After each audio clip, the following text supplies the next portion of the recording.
Harold and the Purple Crayon by Crockett Johnson.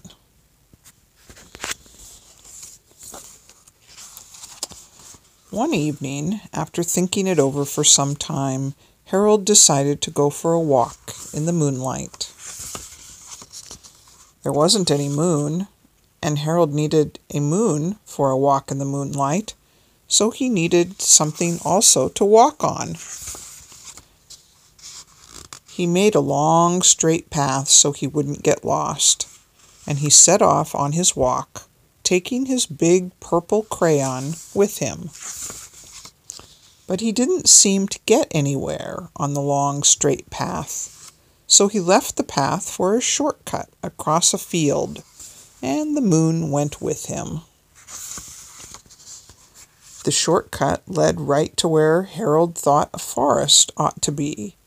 He didn't want to get lost in the woods, so he made a very small forest, with just one tree in it.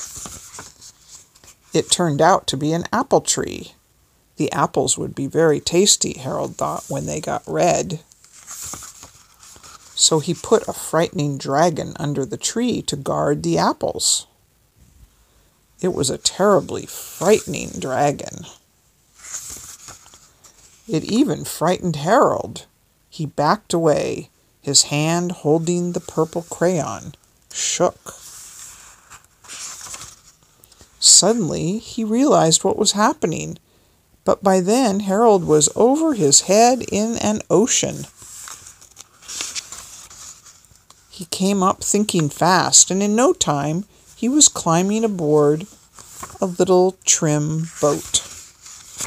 He quickly set sail, and the moon sailed along with him. After he sailed long enough, Harold made land without much trouble. He stepped ashore on the beach, wondering where he was. The sandy beach reminded Harold of picnics, and the thought of picnics made him hungry. So he laid out a nice, simple picnic lunch. There was nothing but pie, and there were all 9 kinds of pie that Harold liked best. When Harold finished his picnic, there was quite a lot left. He hated to see so much delicious pie go to waste, so Harold left a very hungry moose and a deserving porcupine to finish it up, and off he went, looking for a hill to climb, to see where he was. Harold knew that the higher up he went, the farther he could see, so he decided to make the hill into a mountain. If he went high enough, he thought he could see the window of his bedroom.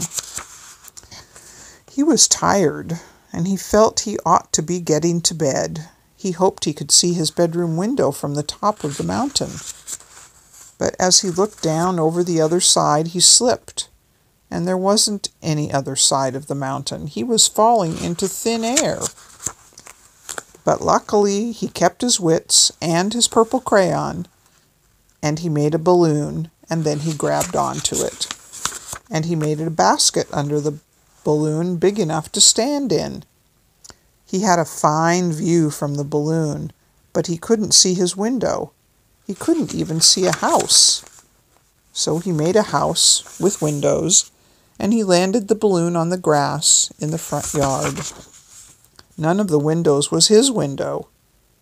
He tried to think where his window ought to be. He made some more windows. He made a big building full of windows. He made lots of buildings full of windows. He made a whole city full of windows. But none of the windows was his window. He couldn't think where it might be. He decided to ask a policeman. The policeman pointed the way. Harold was going anyway, but Harold thanked him.